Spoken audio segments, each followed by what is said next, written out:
I bought Guardians of the Galaxy, the Marvel one, not the Telltale game. The Marvel game, not the Telltale game. On Steam. It was on sale for like $15.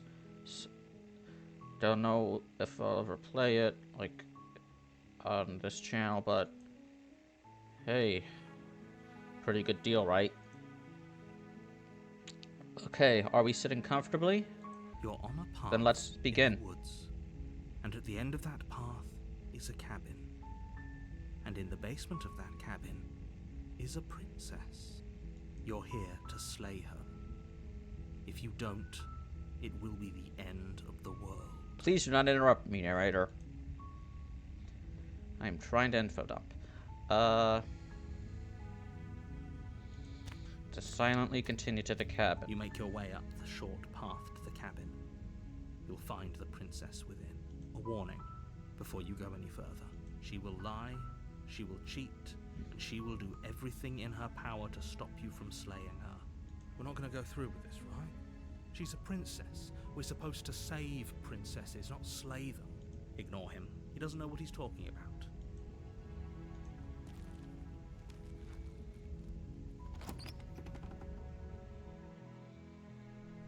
The interior of the cabin is almost entirely bare. The air is stale and musty, and the floor and walls are painted in a fine layer of dust. The only furniture of note is a plain wooden table. Perched on that table is a pristine blade. The blade is your implement. You'll need it if you want to do this right. You take the blade from the table. It'd be rather difficult to slay the princess and save the world without it. And you know, I also watched Nimona on Netflix. Really good movie. Makes me wanna write an essay.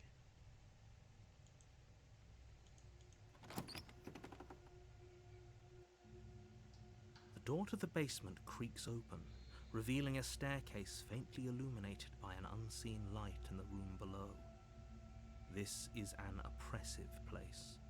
The air feels heavy and damp, a hint of rot filtering from the ancient wood.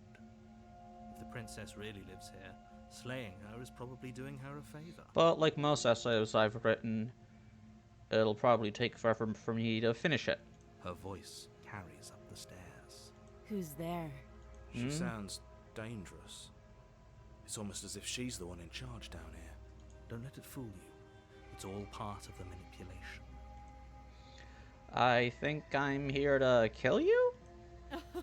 Oh, are you now? Why don't you come down and let me take a look at you? Great job. You gave away the element of surprise. Good luck, hero.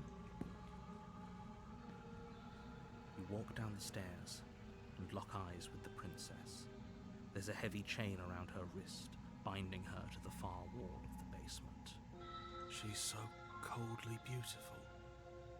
Is she really a threat to the world? Focus on the task at hand. You weren't kidding when you said you were here to kill me. I'm gonna save to that. Still your nerves and step forward? You step forward, your grip on the blade tightening as you steel your resolve. Oh? No talking then? Fine. What even makes you think you can kill me? I'm probably chained up in this basement for a reason, right? And if that knife is the only weapon you have, you'll have to get close enough to use it. So, you should just drop it. Best not to risk finding out what I can do. She's unarmed. If you hesitate now, it'll be too late. End this.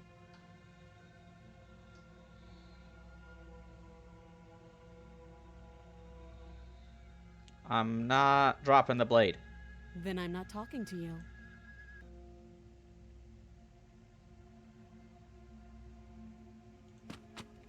Ah! Unfortunately, it clouds your thoughts as you attempt to run her through. A moment of distraction and hesitation is all she needed to sidestep your thrust and deliver a catastrophic blow to your jaw. It feels like you've been hit with a sledgehammer.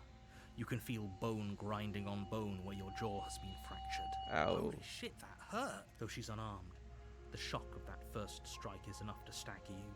putting you and the princess on somewhat equal footing. Discombobulate. The Ugh. blade slashes through the air again and again, and her fists connect with your body as many times or more, each impact as heavy as that first bone-crushing hit. We can still turn this around. Give up. Are you serious? As internal bleeding sets in, the blade falls from your trembling hands, clattering to the ground uselessly. You lacked the will to finish the job, your bruised and broken body falling to its knees before her. The princess, exhausted, chest heaving with heavy breaths, tosses the blade away from you. This is the end, isn't it? Is this really the best you could do? Look at you. Completely broken. I'd be lying if I said I wasn't a little disappointed. She plants her foot on your chest and pushes you onto your back, the air leaving your lungs in a heavy puff. Oh! Then she brings her knee. You ever to your get throat. hit in the solar plexus and all like the air is knocked out of your lungs and you're gasping for your breath? You try to gasp for breath, but you can't breathe. Your lungs just won't take in any air. And then you can't help but laugh. Literally. That pain, it forces you to laugh for some reason. And then she brings your knee to her throat. She leans into it with the kind of weight you didn't think her slight frame could possibly possess, shattering your windpipe and leaving you starved for breath. It's too bad. I was looking forward to some company. Everything goes dark, and you die. The tower.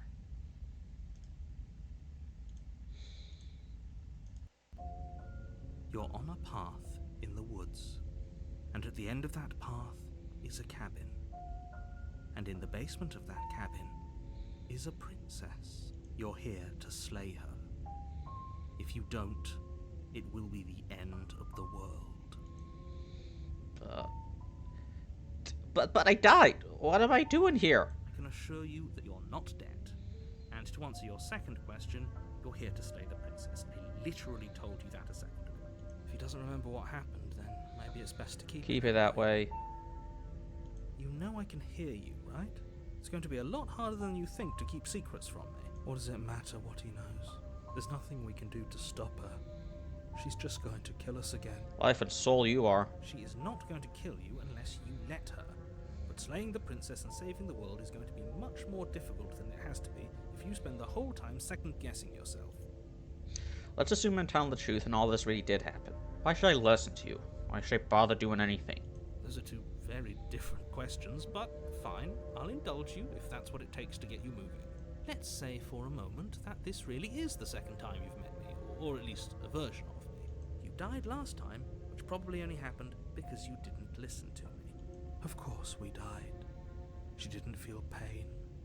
She didn't feel much of anything, did she? And she broke every bone in our body before she decided to let us die. What were we supposed to do to stop her then? What are we supposed to do to stop her now? It's pointless.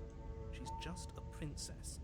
Slaying her shouldn't have been difficult, but congratulations. You've been given another chance to actually do this right. And I believe your other question was something along the lines of, oh, what's the point of doing anything? If you're asking that, it sounds to me like you're making the rather dangerous assumption that your actions last time around didn't have any consequences. What do you mean? Of course there weren't any consequences. The princess killed us, and now everyone's right back where they started. That sounds pretty consequence-free to me. Yes, but in this purely hypothetical scenario, that begs the question of how you got back here. Did time simply rewind itself, or were you instead transported to a different world entirely? If it's the latter, what do you think happened after you died?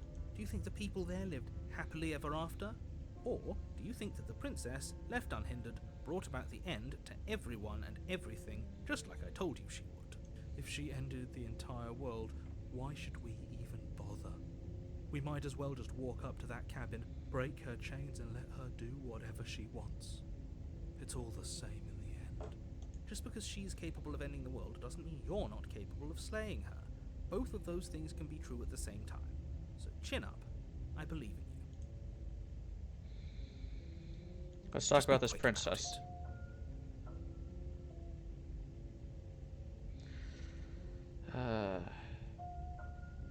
Why was she strong enough to beat me to death with her bare hands if she's just a princess? She is just a princess. Whatever you think happened to you last time, just get it out of your head before you get to the cabin, and you'll be fine. Or we could pledge ourselves to her and stop pretending that we're capable of doing anything in this situation. She probably doesn't even need to try to overpower us. Can we tone down the pessimism just a smidge? I'm not being a pessimist. I'm just being realistic. I'm an optimist, but I'm also a You're realist. being annoying.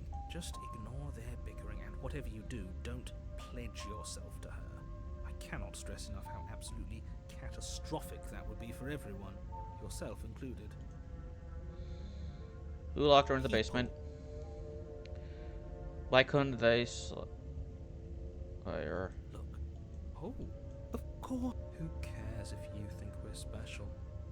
As far as I can tell, the only thing special about us is that we get to experience painfully dying all over again. Great.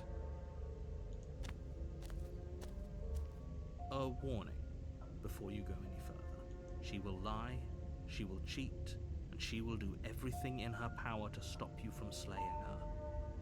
Don't believe a word she says. Lying? Cheating? Why would she even bother? She didn't need to do anything like that last time. She caught us off guard last time. We'll be fine. Let's just keep our wits about us. At least one of you still has a shred of sense. Just make sure you listen to him, and not that whiner. Oh, really? Last time you told me not to listen to him. If that's what you want, I guess I don't have a say here.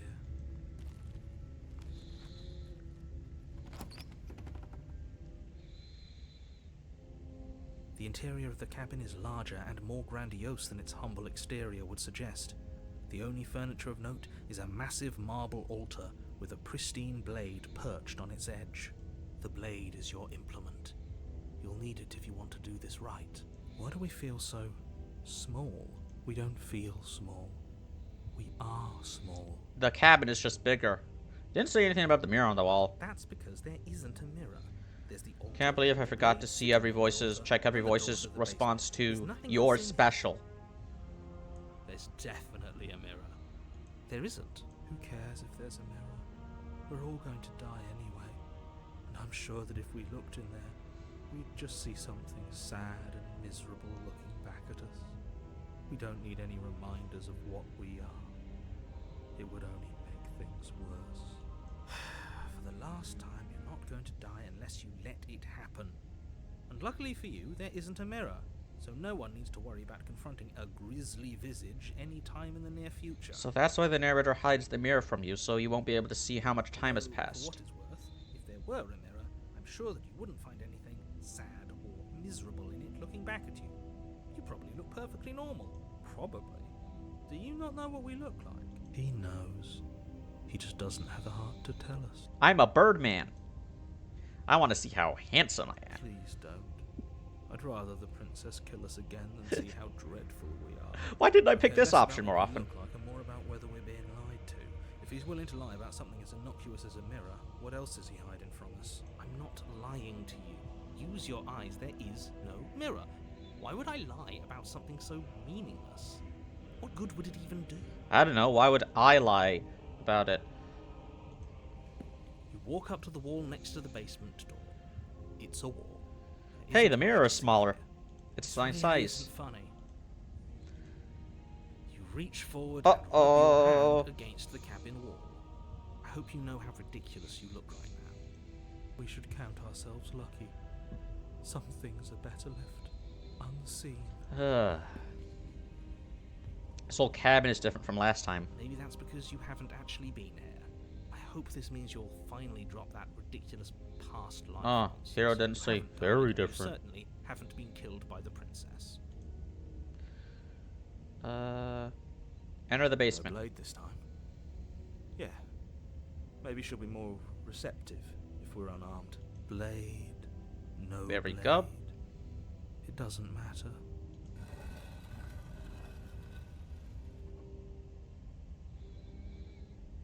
The door to the basement creaks open, revealing a spiral staircase. its steps almost as deep as you are tall. The smell of incense drifts up from below. You know, I wonder if I can change the resolution. Nope. Accessibility? No, that's just... No. There is no option for the resolution, so you're gonna have to deal with the black bars. The door to the basement, for a moment you feel almost at ease. Huh. This is actually kind of nice. I don't like spiral staircases. They take more energy than is necessary to climb them. You could just use a regular staircase. Still a stone basement.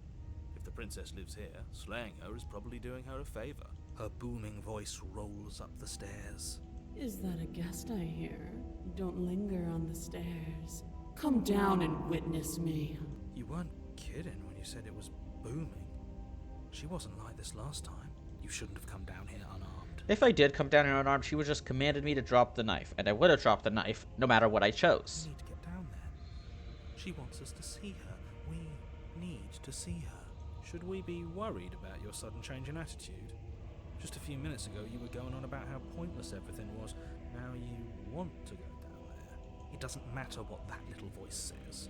He's not the one making the decisions. Excuse me. Though if his ramblings get you to the princess, they get you to the princess. Excuse you, my mind is a democracy. All voices in my head have a say.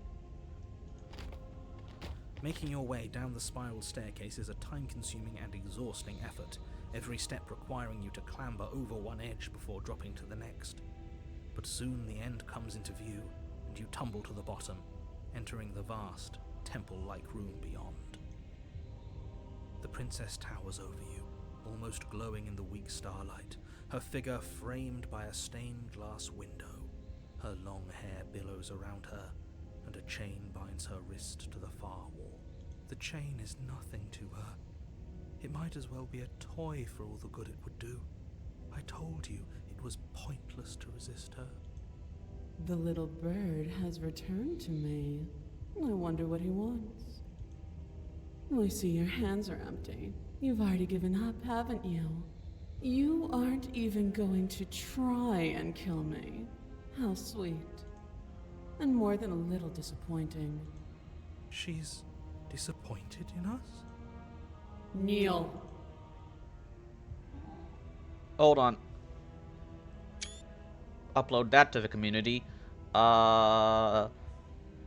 Bah! The words don't leave your mouth. Instead, your legs buckle and your knees hit the floor. That's my good little bird. Now, why don't we talk? The last time we met, you tried to kill me. And yet here you are again. This time groveling at my feet. I was only doing what the narrator told me to. What draws you back here beyond What the the empty halls of death? Speak. The last time we met? I suppose that lends credence to our conversation in the woods. Still, whatever you do, don't tell her why you're here. It's best not to give her any ideas. You're supposed to end the world. You weak-willed buffoon. Is that so? The princess closes her eyes in contemplation. Something about that thought wraps itself around my heart. It feels like a fundamental truth to my being that I'd somehow forgotten. The collapse of the old is a necessary prelude to the birth of the new, and the world as it is now is overdue for alterations. It's time for me to seize my destiny, and you, little bird, will help me seize it. She's inevitable. There's nothing else for us to do but help her. Maybe she'll be nice to us.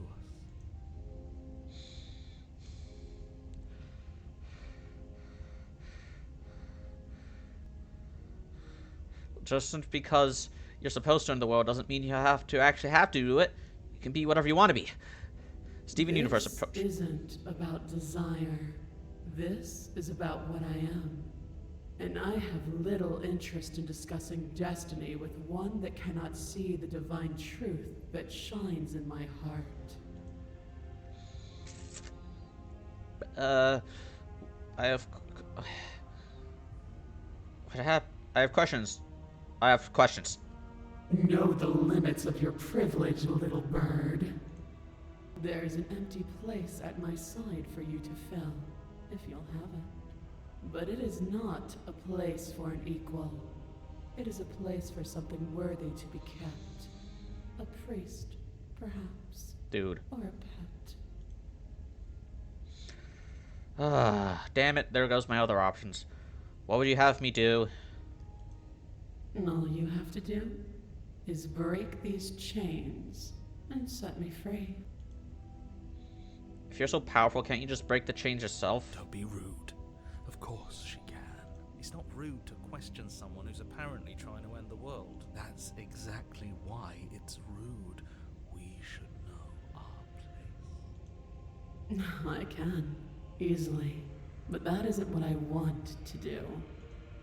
The story of a terrible and bountiful god unbounded of her own will is no story at all. It's not worthy of everything I am, or everything I'm bound to become. It isn't even worthy of what I was. The destruction in Genesis that's to follow in my wake is deserving of a song that can echo for eternity. The song of you, being so struck by my glory, so overwhelmed by what I am, that you feel you must deliver me into the world.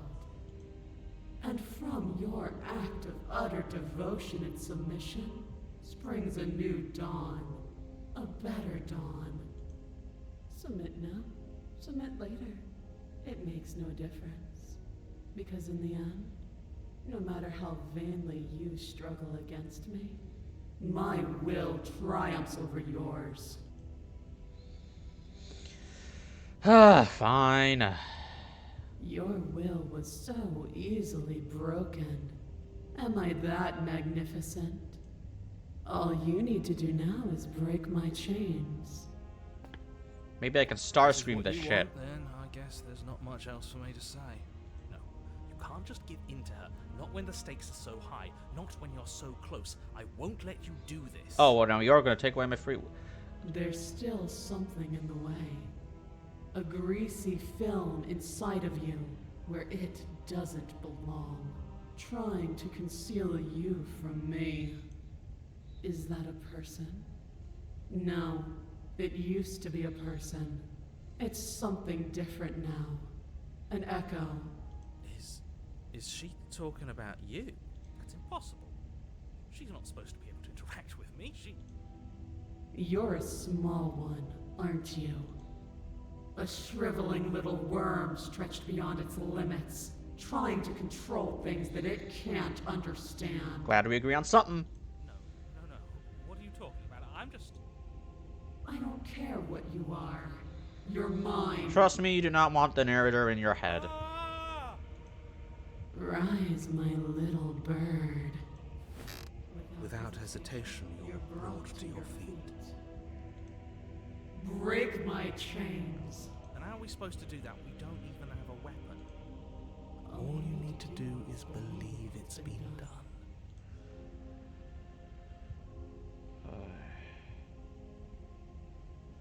But what if I don't believe? What happens then? You poor, wretched little thing. You already do believe. You've always believed. All you have to do is open the last door to your heart. It's easy. And once you let her in, you'll be safe and free forever. Please don't do this. I have to. It's over. I'm sorry. There's nothing to be sorry about. This is how it was always going to be. It is good. Alright, I'm done with this. I'm just gonna go sit in the corner. Let me know if we get our agency back. Her chains shatter, and the cuff falls from her wrist. She is loose, and the end is upon us. What a good disciple you are. Come, it's time for us to leave. What happens now? Nothing. And then, Everything. Obedient servant. Nice. But you do not take her hand, nor will you ever. It's time to leave. Memory returns. She's gone. Where did she go? Should we try and find her? And there's that mirror again. Why is it here? Why now? Of course you're scared. It's the end for you, but it's not the end for me. What is that supposed to mean? Whatever awful thing I felt before, it feels so much worse now. This is what we all deserve, isn't it? Ah, I wasn't able to comfort them. Ah, damn it.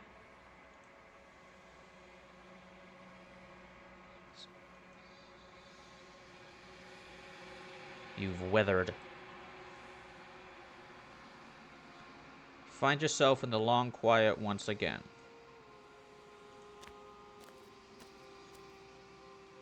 Why is she so big? I am a growing chorus of contradiction, a mass of tides ebbing and flowing all at once in more directions than my attention can bear to hold. To look at any one is to shift them all into something new, and to look away is to reshape them yet again. All of me is changing, and yet the rest of me is still the same. How can you stand to be a contradiction? As easily as you can stand to be you. You are like me, even if you have chosen not to look at the corners of you that do not fit. Even if you have chosen to ignore the brilliant contours of your soul. Doesn't matter how many times I go back, at least always one of us always hurts the other. Doesn't that change you? Doesn't that make you worse? It changes me, but it doesn't make me worse, nor does it make me care for you any less. Does it make you worse? Do you resent me?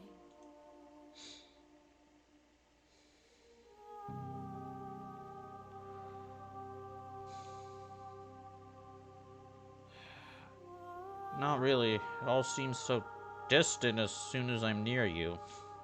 It does seem small from here, and the more we journey, the smaller each of those steps will be. But that doesn't make any of them less special.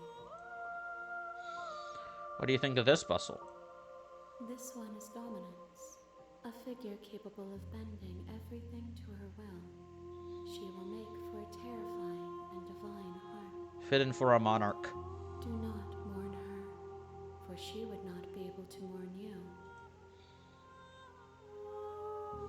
Do you know what happens to the worlds we leave behind?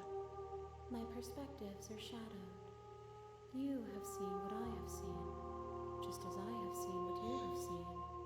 The angles of my vantage do not offer me hidden truths, and my attention is turned inward, except when you are here with me. Perhaps this will change when our work is done. Have you figured out what you'll want when we are finished? The desires of my multitude thrive in endless competition with themselves, but none of them rise above their dance to influence me. I yearn for what I have always yearned for, our awakening. Other desires shrink in the light of knowing you and knowing me. How many vessels do you need to bring you? We will know when we near our destination. I'm ready to go back. I will be here when it is time for us to meet again. Everything goes dark, and you die. Yay! Gonna save. And yeah, I'll see you guys next time.